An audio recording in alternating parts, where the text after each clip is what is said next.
Hi, this is David with DK Cattle Company. We just finished our first winter with cattle here in Northeast Ohio, and I kind of wanted to share with you sort of what I plan to do different next winter and sort of what I learned from this winter. So let's start with what we did do. We started this winter with 45 round bales with 9 Dexter cows, and about last month, like the beginning of April-ish, we started running low on hay, so we bought 15 more bales of hay. The 15 more bales of hay were severely less quality than those original 45, and those original 45 weren't that great to begin with. Basically, there's a hay producer down the road that sells me bales cheap. We got them for 20 bucks a piece. But the ones that we got were outside for a little bit, like probably a month, and then we got them undercover. And then the 15 that we picked up later were out in the elements the entire winter. And the quality of those were much less than the other ones. And then the only other thing that they had besides that hay was a mineral supplement. It was just a mineral supplement that you can get at Tractor Supply, that loose mineral. Which I think worked good. I mean, they always have access to it. I really look at the copper because we're pretty copper deficient in Northeast Ohio, but besides that, just make sure that they have a good trace mineral. I'm not too picky about that. So the changes that we've already made and the changes that we're going to make going into next winter is, along with their trace mineral, we also added a selenium block. Selenium is another mineral that Ohio is just naturally deficient in, and really helps with calving and mothering cows, like cows that are having calves or getting pregnant. Helps with that. So we added that, and they have been hitting it. The livestock animals in general will only take mineral if they need mineral, for the most part. So if you get a certain mineral supplement and they're really hammering it, that means that those cows are most likely deficient in what that mineral has in it. So they have been hitting that selenium block, so I'm happy that we purchased that. And then going into next winter, I plan on keeping that selenium and trace mineral in there. And then also we're going to add protein tubs, and we're also going to try to source half of our hay from a higher quality source. So like I said, those 15 that we had were kind of terrible, and then the 45 weren't great, but they also weren't bad.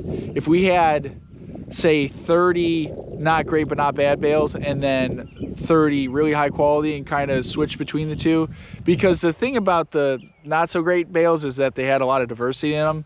So while they weren't great, they also had a good mix of different species in it, that you might not get from a more strict high quality bale that's going to be more a horse quality bale of hay. So that's kind of the plan. I don't like changing multiple things in a year. I really like to start at as little as possible and then move on from there. I don't think it's a good idea to throw the kitchen sink at a problem, because you don't know what's actually solving the problem at that point.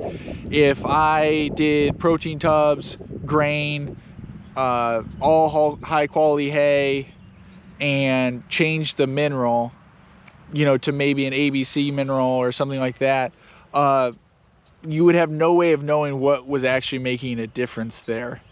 With the protein tubs and the hay isn't going to make that big of a difference. The protein tubs might make a big difference, so there will be kind of a measurable attribute there.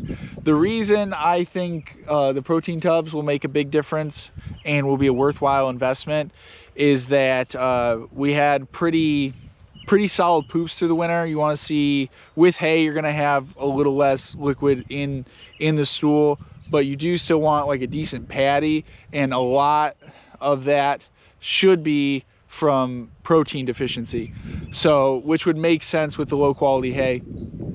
So if we had better protein in the hay itself and protein tubs available, which is basically just like a mineral supplement, they kind of take it as they need it, and they'll most likely hammer it early to begin with and then back off as the winter goes on. I think will make a big difference. We survived this winter just fine, but one thing I didn't really think about is we have a lot of younger animals, a lot of animals that are growing, and while they never dip below a certain level of condition that I was kind of looking for. They stayed, you know, relatively, you know, good looking. Some of them, you can see the ribs a little bit, and that's when you start to really look at them, kind of thing. But none of them dip below, you know, seeing a few ribs type thing. Like it was never a concerning condition. But kind of an unintended consequence of the way I managed this winter is seeing other animals of the same age. I feel like my animals did not grow to their best potential this winter. So while they didn't get too thin, they also didn't grow to their best potential. So so kind of something I didn't really think about. So that's really what I learned this winter and how we're gonna pivot next year. I really want to stress that point again though, is that if you're new to cows like I am, I think the biggest mistake a lot of new producers make is they over supplement. Start from a low place and work up from there. What I did this winter, all the cows maintained condition fine. None of them got too skinny.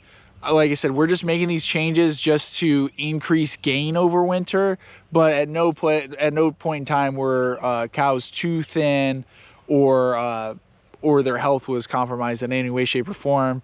You should start from the bottom and then make incremental changes. That way you can really measure the value of that incremental change instead of throwing the kitchen sink at it and not really knowing what's making the best difference. And also don't use supplementation, whether it be, and I mean that not just mineral or hay, but you know, grain, protein tubs, whatever it may be. Anything that isn't grass and mineral is supplementation. Do not use supplementation to as a crutch to bad genetics, or maybe a cow breed that isn't fit for the system that you're trying to run and the type of, you know, grazing or system you want to subscribe to.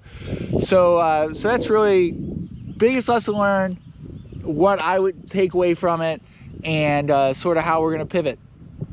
If you have any questions about how the winter went for me or what you did this winter, please put that down below in the comments. Please like the video and subscribe to the YouTube channel. I really appreciate your viewership, and you guys have a good one. Bye. See, Pip is a good example of what I'm talking about. I mean, she's not at all skinny. You can't see her ribs or anything like that. She looks good, but she probably could have grown more through the winter. So that's kind of what I'm talking about, is none of them got in any sort of terrible shape or anything. Rocky, we did watch a little close because he was getting a little thinner towards the end there. But it was really the rate of gain could have been better. So that's kind of the only thing that could have been better. We're gonna learn from it and improve. All right.